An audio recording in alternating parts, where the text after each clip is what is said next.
Bonjour, je suis Aurélie Carrez, ostéopathe DO, diplômée de l'École supérieure d'ostéopathie de Paris. Je vais aujourd'hui vous parler de comment réagir lorsqu'on se fait une entorse. Lorsqu'on se fait une entorse, les premières règles sont déjà de tout de suite glacer, d'apporter du froid, une poche de froid sur la zone. Après, il faut identifier les stades de l'entorse. Pour cela, il suffit de consulter un médecin pour savoir la gravité de l'entorse. En fonction de la gravité de l'entorse, le cheminement du traitement va être différent. Si le médecin a diagnostiqué que l'entorse était de petits stades, vous pouvez à ce moment-là aller consulter un ostéopathe.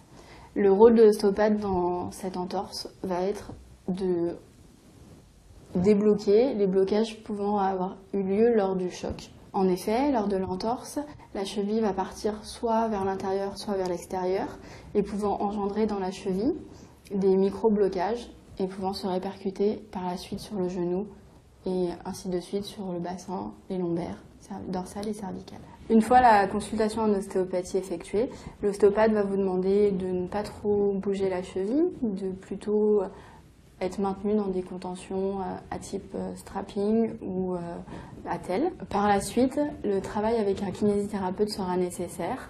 En effet, les deux métiers sont complémentaires et l'un ne remplace pas l'autre.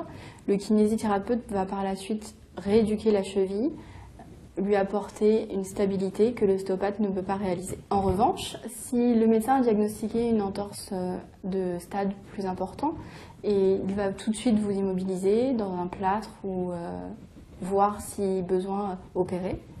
Dans ces cas-là, l'ostéopathe ne touchera pas en premier abord. Nous attendrons les 3 semaines nécessaires à la consolidation de l'entorse et par la suite, le travail en ostéopathie sera nécessaire pour rééquilibrer tous les blocages dus à l'immobilisation et à l'entorse proprement dit. Voilà, maintenant vous savez comment réagir lorsque vous faites une entorse. N'hésitez pas à contacter les différents corps de métier qui pourront alors vous aiguiller vers le traitement le plus adapté.